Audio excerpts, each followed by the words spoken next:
축복합니다.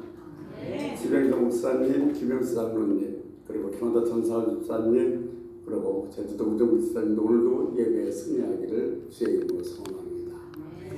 복음적 비적인 기독교 역사에 상당한 영향을 미쳤던 신학자이면서 목사였던 존 스토츠라는 분이 쓴 책 중에서 죄성스러운 침묵이라는 책이 있습니다. 그 책을 한국 목사님이 신학자가 번역을 했는데 번역하면서 그 책 제목을 뭐라고 지었냐면 전도하지 않는 죄라고 썼습니다. 아마 여러분이 신앙생활 하면서 전도하지 않는 죄 별로 마음에 와닿지 않을 겁니다. 우리가 주일날 예배에 참석하고 때로는 안내, 때로는 주방공사, 때로는 헌금, 때로는 차량대 공사문을 말미암아 평균적인 크리스찬이라고 생각할 수 있겠습니다만 내가 전도하는 죄를 지어서 그렇게 생각지는 아마 않을 겁니다. 그러나 우리가 좀 더 깊이 생각해 보면 지금 이웃에 먹을 것이 없어 죽어가는데 나는 그것을 해결할 방법, 비책을 알고 있는데 내가 침묵한다면 이것은 죄일까요? 죄가 아닐까요? 죄일까요? 이건 죄입니다. 어쩌면 살인 방조죄일지도 모릅니다. 내 옆에 죽어가는 영혼이 있는데 그 영혼을 그대로 두었다면 살인 방조죄와 마찬가지라고 얘기도 하고 있는 겁니다. 주님께서 이 땅에 오신 목적도 나는 복음을 전하러 왔다고 말씀하셨습니다. 저와 여러분에게 공통적으로 주어진 사명이 있다면 이 땅까지 증인된 삶을 사는 겁니다. 즉 복음을 전파하면서 살아가는 겁니다. 저와 여러분도 이 복음의 사명을 갖고 살아가야 될 줄을 믿습니다. 이 복음을 나는 어디든지 가야 될 줄을 믿습니다. 부름받은 나선님, 부름받아 나선으로 어디든지 가오리라. 괴로우나 즐거우나 주와 따라 가오리라. 어느 누가 막으니까 주는 늘 막으니까 어느 누가 막으니까 주는 늘 막으니까 아무로가 힘들어도 복음 들고 참아가서 소름 같은 거리에도 사랑하고 살아가서 종의 몸에 지닌 것도 아낌없이 드리리라. 종의 몸에 지닌 것도 아낌없이 드리리라. 존귀 영광 모든 권세 주님 홀로 받으소서. 멸시천대 십자가는 내가 지고 가오리라. 이름 없이 빛도 없이 감사하며 섬기리라. 이름 없이 빛도 없이 감사하며 섬기리라.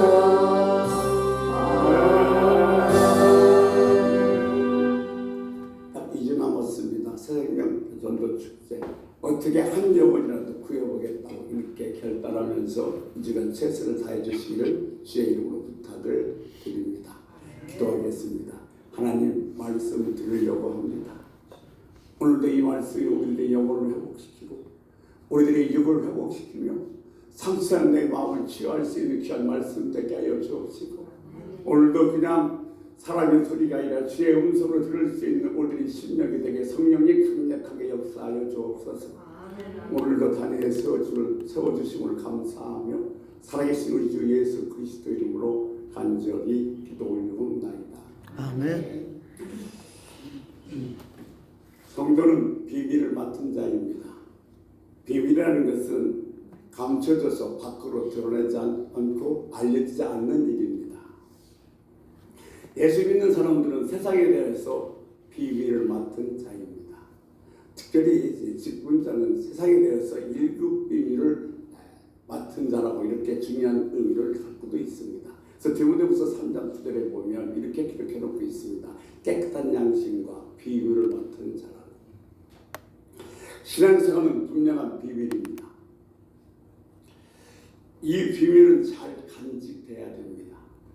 신앙생활의 두 가지 비밀을 말씀드리면, 첫 번째, 물과 성령으로 거듭나야 됩니다. 니고데모가 주님께 물었습니다. 나이가 들어서 어떻게 나옵니까? 두 번째, 어떻게 들어서 어떻게 나올 수가 있습니까? 묻자. 요한복음 3장 5절에 보면 주님께서 대답하실 때 진실로 진실로 내게 이르노니 성령과 물로 나지 않으면 하나님 나라에 들어갈 수 없느니라 그랬습니다. 거듭남에서 시작돼서 기독교의 모든 것이 주어지기 시작하는 것입니다. 거듭남의 문제는 세상 사람들이 이해할 수 없는 비밀입니다.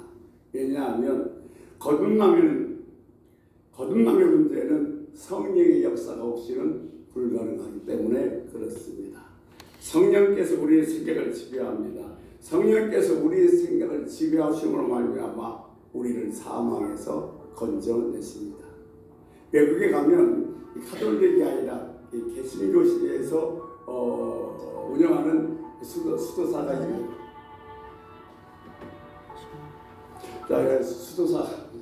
수도원이 있습니다. 근데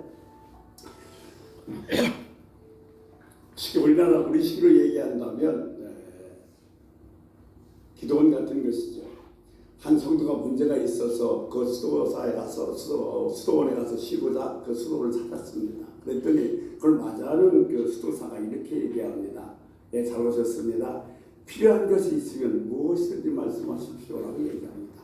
그랬더니 이 성도가 속으로 생각하기를 참 친절한 분이시구나. 좋은 수도원이네. 내가 필요하다고 말만 하면 다 주시겠구나라고 생각했습니다. 뭐 하는 거야? 이 시간에.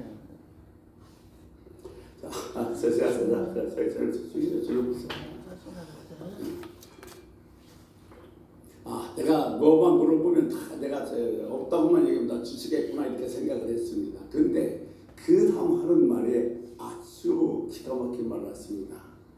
필요한 걸 말씀하시면 그것이 필요하되 없이도 살아가는 방법을 가르쳐 드리겠습니다.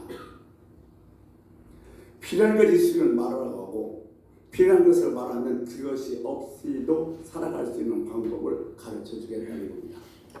이것이 성령의 역사인 겁니다. 아멘. 이것이 바로 생각의 변화입니다. 성령께서는 바로 우리에게 그렇게 하십니다. 꼭 필요한 것도 없이도 살게 하십니다. 그러니까 생각이 바뀌니까 예수를 믿으면 거듭난다는 사실이 믿어지는 겁니다. 성령이 우리의 생각을 바꾸시고 우리 생각이 우리 몸을 주도하게 만들어서 우리 삶을 승리하게 만들어 주시는 것입니다. 그래서 우리를 새로운 피조물이 되게 하십니다. 로마서 8장 11절 말씀 보면 이렇게 기록되어 있습니다. 로마서 8장 11절 말씀 우리 같이 함께 읽도록 하겠습니다. 같이 읽겠습니다. 치워버렸는데. 예수를 죽은 자 가운데서 살리신 영이 너희 안에 거하시는 그리스도 예수를 죽은 자 가운데서 살리시니가 너희 안에 거하시는 그의 영으로 말미암아 너희의 죽은 몸을 살리리라. 이 말씀은 우리 안에서 성령께서 우리를 지배하셔서 우리의 생각을 주장하시면 우리 생각이 우리의 육신을 끌고 가게 된다는 겁니다. 즉 우리를 장악하는 것이 육신에서 생각으로 바뀐다는 겁니다. 성령께서 우리 몸을 지배하시면 우리는 언제나 생각이 몸보다 큰 인생을 살아가게 되어 있습니다. 이게 주도권은 몸에 있는 것이 아니라 어디에 있냐면 생각에 있는 겁니다. 우리는 이런 말 자주 합니다. 밤은 어디로되 육신이 약해서. 이 말은 무슨 말이냐면 지금 내 삶은 누가 주관하고 있다는 거예요? 육신이 주관하고 있다는 겁니다. 근데 성령께서 임하시면 성령께서 내 생각을 주장하시고 그 생각이 내 육을 이끌어갈 수 있도록 만들어주는 것, 그것이 거듭남의 삶인 것입니다. 여러분, 마귀는 우리를 생각하지 못하게 만듭니다. 생각은 내가 할게, 너희들은 따라오기만 해 라고 말씀하는 거예요. 거듭난다는 것 두 번째 비결은 우리는 하나님의 자녀의 영을 받았습니다. 아멘. 아멘. 그러니까 우리는 자녀의 영을 받은 우리는 하나님의 자녀라는 확신을 가지고 자녀답게 이 세상을 살아가야 할 것입니다. 그러면 이 자녀들에게 나타나는 현상이 뭐냐? 하나님의 자녀의 영을 받은 하나님의 자녀들에게 나타나는 현상이 무엇인가 하냐면 로마서 8장 15절에서 17절 말씀을 보면 첫 번째, 자녀는 아버지를 두려워하지 않습니다. 미국의 제35대 대통령 존 F 케네디는 젊은 나이에 대통령이 됐습니다. 그래서 그의 자녀도 매우 어렸습니다. 그 지금까지 내려오고 있는 사진 한 장이 자녀라는 것이 어떤 것인가, 자녀의 영을 받았다는 것이 어떤 것인가를 잘 보여주는 예로 쓰여지고 있습니다. 존 F 케네디가 백악관 직무실에 앉아서 직무를 보고 있는데 그 책상 밑에서 아주 어린아이 존 F 케네디 주니어가 장난감을 갖고 놀고 있습니다. 그것이 사진을 찍힌 겁니다. 그 사진을 본 많은 사람들은 그 사진의 이미지를 기억하고 있습니다. 세계 최다의 강국입니다. 거기에 대통령 직무실입니다. 누구든지 들어갈 땐 떨리고 두렵고 때로는 어쩌기도 하는데 그 책상 아래서 아주 자유롭게 놀고 있는 아들, 그것이 바로 자녀의 모습을 보여주는 좋은 예라고 말씀드릴 수 있겠습니다. 두 번째, 자녀는 아버지만 의지합니다. 자녀의 영이 우리에게 임하면 우리는 하나님 아버지만 의지하게 되어 있습니다. 우리가 벽에 딱 기대고 서 있는 것은 벽이 무너지지 않는다는 확신이 있기 때문에 그렇습니다. 우리가 엘리베이터에 타면 문이 기대지 마세요라고 기록되어 있습니다. 문이 열리면 뒤로 넘어지기 때문에 그렇죠. 마찬가지로 우리가 아버지의 영을 받으면 우리는 아버지께서 나를 지켜주시다는 확신이 있기 때문에 아버지만 의지하게 되어진다는 사실입니다. 그러니까 내가 하나님의 자녀이면, 내가 하나님의 자녀의 영이 있으면 우리는 아버지만 의지하게 되어지는 것입니다. 세 번째, 자녀는 고난도 함께 받습니다. 로마서 8장 17절에 하나님의 자녀는 그리스도와 함께 고난도 받느니라 그랬습니다. 여러분, 자녀의 영이 임하면 고난을 두려워하지 않습니다. 왜냐하면 하나님께서 이 고난을 주관해서 결국 나를 최후의 승자로 만들어 주실 것을 확실하고 믿고 있기 때문에 어떤 고난도 넉넉하게 견디며 이길 수가 있는 것입니다. 두 번째 비밀은 믿음의 비밀입니다. 믿음의 사람들을 보고 사람들은 이렇게 말합니다. 예수 믿는 사람들은 왜 이렇게 독설적이야? 왜 예수에게만 구원이 있어? 부처에게도 있고 이슬람계도 있지 왜 예수에게만 구원이 있냐고 이야기를 합니다. 그런데 우리가 예수에게만 구원이 있다는 사실을 수용할 수 있는 것은 오직 예수를 믿게 된 것은 그 믿음의 비밀을 알았기 때문에 그렇습니다. 그러기에 오직 예수 그리스도에게만 구원이 있다고 믿는 것입니다.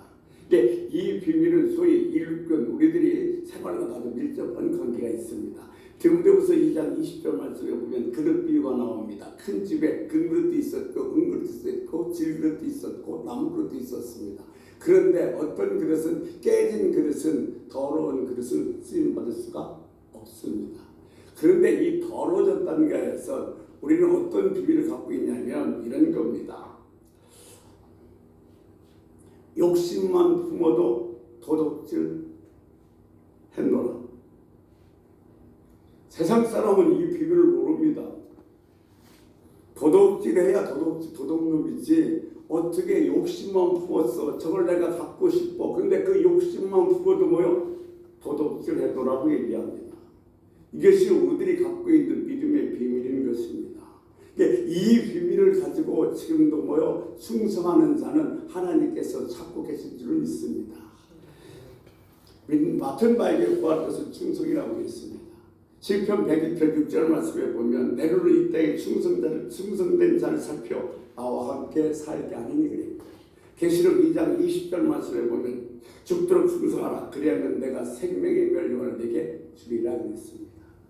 여러분, 믿음을 갖고 충성한 사람들 한번 몇 사람만 살펴보면 첫째 우리 아브라함을 보겠습니다. 아브라함은 어떤 기를 가졌냐면 죽은다도 살리신다는 믿음의 비밀을 갖고 있는 사람이었습니다. 그래서 이삭을 번제물로 드리라 할 때 아무 미련도 없이 번제물로 드릴 수가 있었던 것입니다. 히브리서 3장 5절에 보면 모세는 하나님의 전에서 종으로 충성했다고 했고 사도 바울은 죽음을 각오하면서 복음을 전파하는데 충성을 다한 사람인 것입니다. 그런데 이 신앙의 비밀을 갖고 있는 사람들이 준수사항이 있습니다.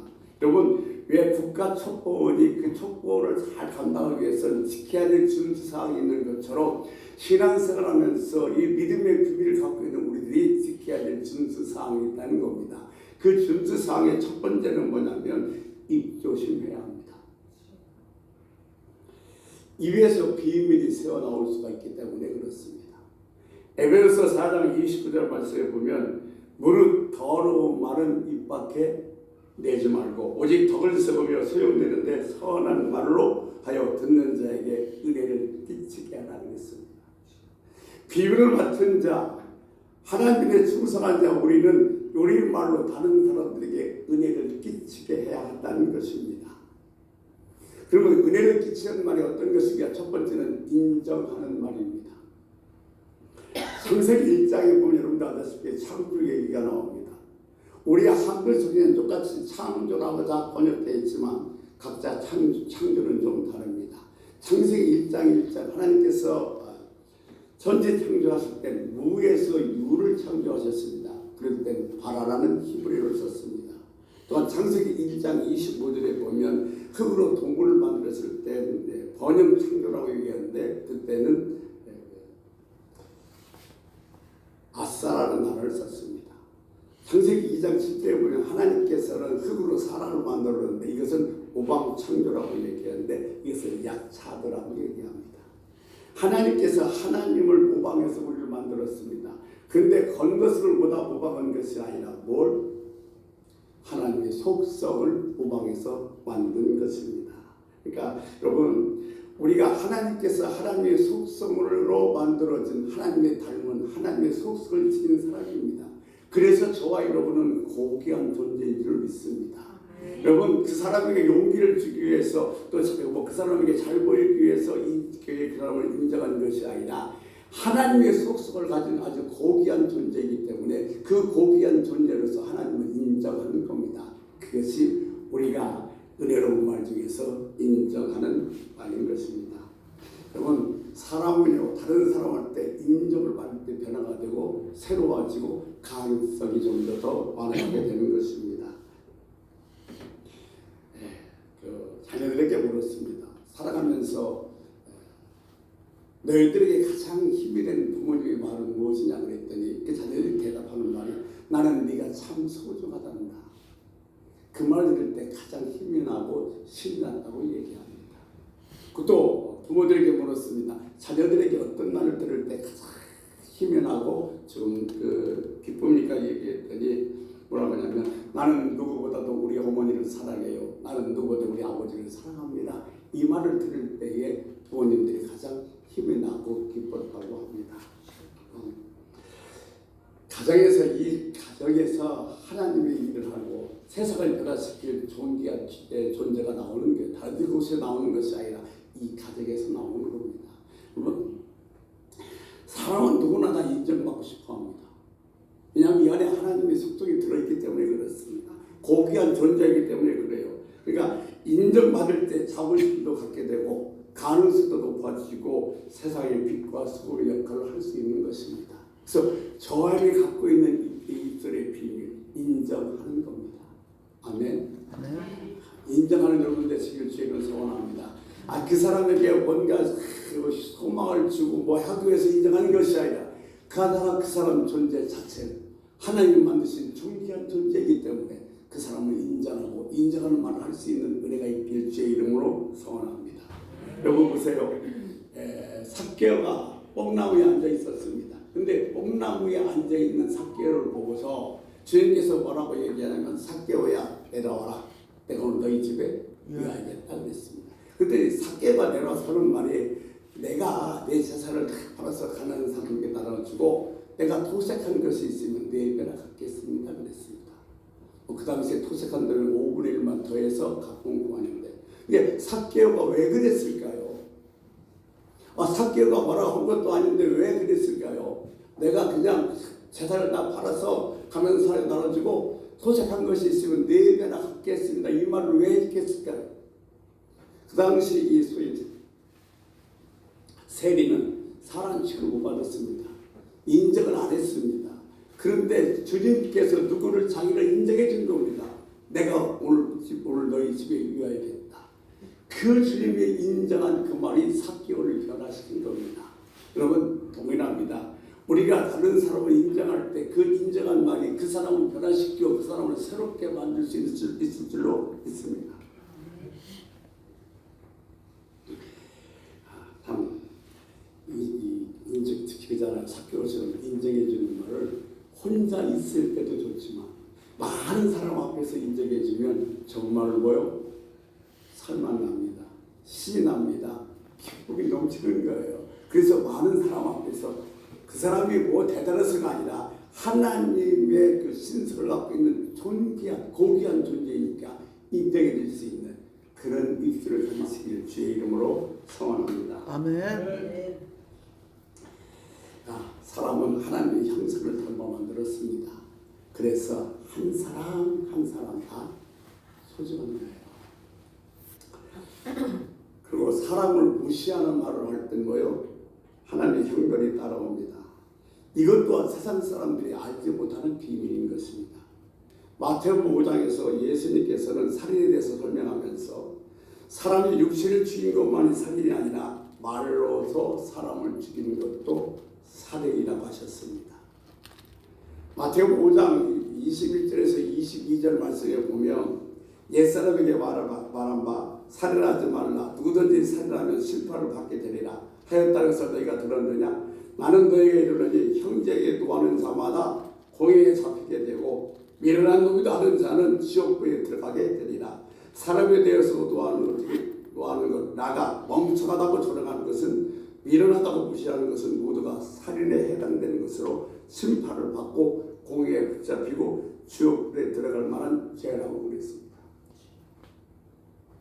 우리는 멍청하다, 미련하다, 무시하는 말을 너무도 쉽게 이야기하는데 성경에서 우리들이 가르쳐주는 비밀은 그것도 뭐요? 살라는 죄라는 겁니다. 이 세상 사람들은 이 비밀을 모릅니다. 그러니까 자기들 마음대로 욕하고 때로는 비판하고 멍청하다 또는 실책도 합니다만 우리는 이 비밀을 아는 사람들입니다.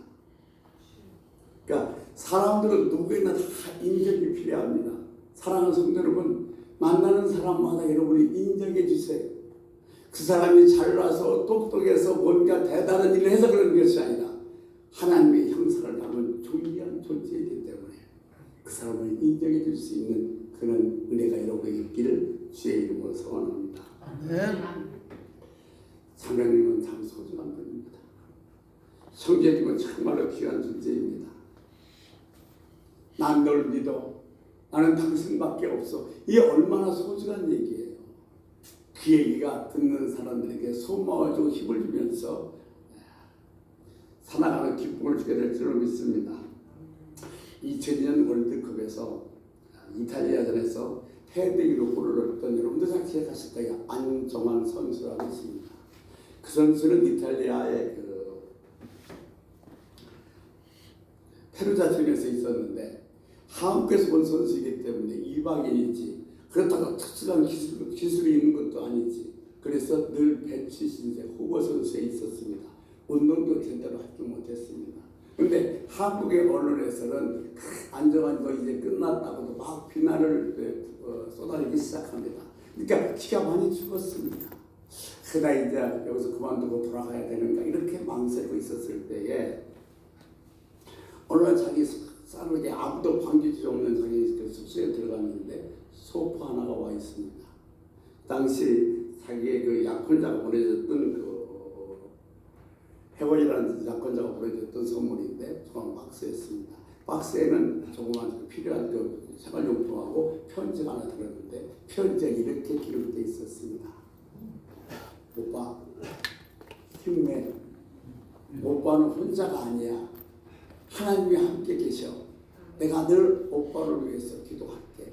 이런 조만한 메모가 들어있었습니다. 근데 그 메모가 바로 이 안정환 선수에게 새로운 힘을 부어넣어서 다시 열심히 뛰게 만들었고, 페르자의 주전 선수를 뛰게 됐고, 월드컵에 와서 4강 시간을 만드는 기억이 될 수 있었던 겁니다. 여러분이 인정하는 이 한마디가 한 사람의 인생을 바꿀 수 있습니다. 그러니까 내 말 한마디가 얼마나 소중한지를 깨달았어요. 여러분이 대하는 모든 사람은 다 존귀한 사람입니다. 어떤 위치나 아니면 생활 정도가 아니라 하나님의 형상을 닮은 존귀한 자이기 때문에, 그러니까 우리는 그들을 어떻게든지 살리는, 인정하는 말을 할 수 있는 은혜가 있길 주의 이름으로 소원합니다. 한마디 기회가 쓰러져가는 사람을 다시 세울 수가 있습니다. 두 번째, 입술의 비밀은 칭찬하는 말입니다. 우리 입에 갖고 있는 또 하나의 비밀, 칭찬입니다. 우리가 서 그런 얘기도 하죠. 칭찬은 고래도 춤추게 한다. 그러니까 칭찬만큼 좋은 자는 없습니다. 오늘 운동선수 얘기해서 계속해서 운동선수 얘기하겠습니다만, 미국에서 스스로 활동했던 박찬호 선수 아실 겁니다. 근데 박찬호 선수가 있었던 LA 다저스 팀에 로이 라시타라는 사람이 있습니다. 근데 이 로이 라시타라는 감독은 LA 다저스 팀의 50번째 감독인데, 그분은 일부 리그의 왼손잡이 투수였습니다만 승은 1승도 없고 4패만 있고 방어율은 6점대가 넘는 형편없는 선수였습니다. 근데 그가 감독이 와서 무려 여러 팀을 우승으로 만들었고, 이 LA 다저스도 77년도 78년부터 시작해서 우승팀을 만들었던 것이 바로 이 토비 라스타 감독입니다. 근데 그가 이렇게 자기는 실력도 없던데 감독자가 돼서 선수들을 동원해서 우승을 만들 수 있었던 가장 중요한 요인이 뭐냐 그랬더니, 그런 선수들을 칭찬으로 격려했다는 겁니다.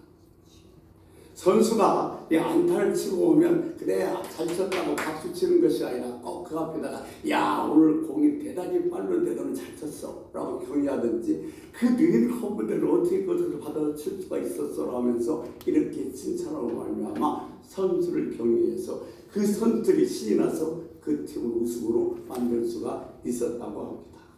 여러분, 칭찬은 이처럼 사람의 능력을 끌어올립니다. 잠언서 27장 21절 말씀에 보면 도가니는 은을, 풀무는 금을, 그리고 칭찬은 사람을 단련하느냐 그랬습니다. 도가니는 은을 만들어내고, 풀무는 금을 만들어내고, 칭찬은 사람을 만들어낸다는 얘기입니다. 여러분 한번 곰곰이 생각해 보십시오. 여러분 말에서 칭찬이 많이 나오시는지 아니면 비난을 많이 하는지. 인간의 뇌의 무게는 약 150g이라고 합니다. 그리고 뇌의 세포는 약 140억 개라고 합니다. 그런데 갤럽에 의하면 아인슈타인은 이 뇌를 15% 사용했다고 합니다. 근데 보통 우리 인간은 이 뇌를 얼마나 사용하고 죽냐면 10% 정도 사용하고 죽는다고 합니다. 이게 무한한 가능성이 있는 우리 뇌 세포인데 10%만 사용하고 죽는다는 게 얼마나 안타까운 일입니까? 근데 이 뇌세포를 증식시키면서 가능성을 높여주는 게 바로 뭐냐면 칭찬하는 말이라는 겁니다. 사랑하는 성도 여러분, 여러분이 칭찬 한마디가 여러분 남편을, 여러분 자녀를, 여러분 아내를, 여러분 동료를, 여러분이 같은 교회를 살릴 수 있다는 사실 기억하십시오. 아멘.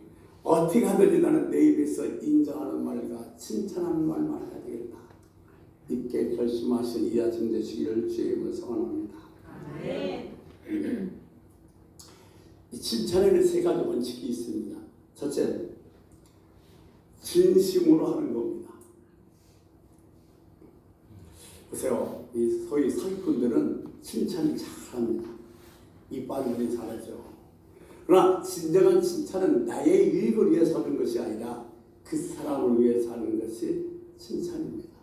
그러니까 그러니까 칭찬은 빨리 말로 하는 것이 아니라 진심을 담아서 하는 것이 진짜 칭찬이라는 겁니다. 사랑하는 성도들, 여러분이 누구를 칭찬할 땐 그냥 입술을만 하지 말고 마음을 담아서 진심 어린 칭찬할 수 있는 은혜가 있길 바랍니다. 그 칭찬이 그 사람을 춤추게 만들 수가 있기 때문에 그렇습니다. 칭찬의 두 번째 원칙은 사실 우리가 이 칭찬을 받지 못하고 자란 아이는 칭찬하는 방법을 모릅니다. 그러니까 칭찬하는 가정을 만들었을 때에 거기서 칭찬하는 방법도 배우고 나가서 칭찬하는 사람이 되어서 많은 사람들께 인정도 받고 다른 사람들에게 정말 힘이 될 것 같지만 칭찬을 받아보지 못하면 칭찬하는 방법을 모른다는 사실입니다. 그러니까 지금도 여러분 가정에서 여러분이 가장 많이 할 말은 뭐예요? 칭찬이에요. 두 번째, 칭찬은 찾아서 하는 겁니다. 그냥 좋은 거 눈에 보이고 하는 것이 아니라 칭찬거리를 찾으십시오. 정말로 복을 찾기 하듯 칭찬을 찾으면 아무리 형편없는 사람이라도 칭찬거리를 반드시 있습니다. 그러니까 매일 뭘 연구하냐면 뭘 찾아서 칭찬할까? 이거 생각하십시오. 그 칭찬 한마디가 그 사람의 인생을 바꿀 수 있기 때문에 그렇습니다. 문제가 있는 것을 더욱 칭찬해야 된다는 겁니다. 못하는 사람을 못한다, 너 이거 왜 못해 그러면 더 못합니다.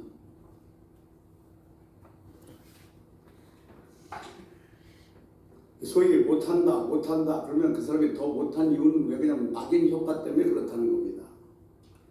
못한다 자꾸 못한다는 말만 하면 못하는 사람이 되어지고 만다는 겁니다.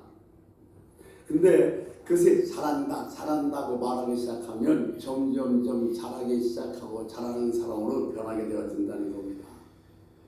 예수님도 이 칭찬을 찾아서 하셨습니다. 예수님도 보면 칭찬거리가 없음에도 불구하고 칭찬을 찾아서 했다면 저와 여러분도 말할 필요도 없습니다. 우리 그 비교한 일어나 보면 마태복음 16장에 보면 베드로가 이런 얘기합니다. 주는 그리스도의 살아계신 하나님의 아들이십니다. 그랬더니 주님께서 뭐라고 하냐면 가요나 시모나 참 잘했다. 근데 이것을 알게 해서 너희 해줄 게 아니라 하늘에 계신 내 아버지라고 그랬어. 이제부터 내 이름은 시몬이 아니라 베드로라고 했어. 이 반석이다. 이 반석에 내가 교회를 세우니 음부의 세력이 넘보지 못할 것이라고 말씀하셨습니다. 지금 이 베드로가 어떤 사람입니까? 물을 걷다가 풍랑을 보고서 물에 빠진 사람이었고 주님을 3번씩이나 부인했던 사람이 누구냐면 베드로입니다. 그런데 주는 그리스도 살아계신 하나님 이 한마디에 주님께서 더없이 칭찬하시자 정말 그가 갈대처럼 흔들렸던 시몬이 베드로로 변해서 주님을 섬길 수 있는 순자가 될 수 있었던 것입니다. 마찬가지로 사랑하는 성도 여러분, 우리도 칭찬은 찾아서 하는 겁니다. 칭찬할 것이 있어서 칭찬하는 것이 아니라 여러분 눈이 살아있어서 칭찬할 것을 찾을 수 있는 은혜가 있기를 주의 이름으로 소원합니다. 베드로전서 2장 7절에 보면 우리는 영원한 하나님 나라의 승사를 바라보며 믿음의 삶을 살아야 됩니다. 주님이 장차 우리를 칭찬해줄 그것을 기대하면서 매일매일 이 땅에서 기쁨의 삶을 살아야 될 줄 믿습니다. 사랑하는 성도 여러분, 우리는 비밀을 가진 자입니다. 비밀을 가지고 충성해야 되는데 어떻게 입술을 가지고 첫 번째 인정하는 말을 해야 됩니다. 인정해 주십시오. 그리고 인정할 때, 칭찬할 때 능력이 극대화되고 변화가 일어나고 또 기쁨이 샘솟듯 일어나게 되어 있습니다. 사랑하는 성도 여러분, 칭찬하는 하나님의 일꾼이 되어서 세상을 그리고 사람을 변화시킬 수 있는 여러분이 되시기를 주의 이름으로 축원합니다. 여러분에게 얼마나 많은 사람들의 운명이 달려있는지 모릅니다.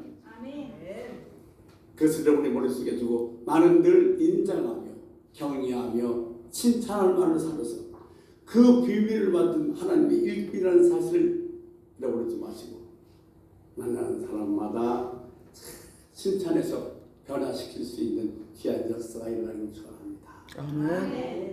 이상해요. 우리 권사님만 만나면 집사님만 만나면 사람들이 변해.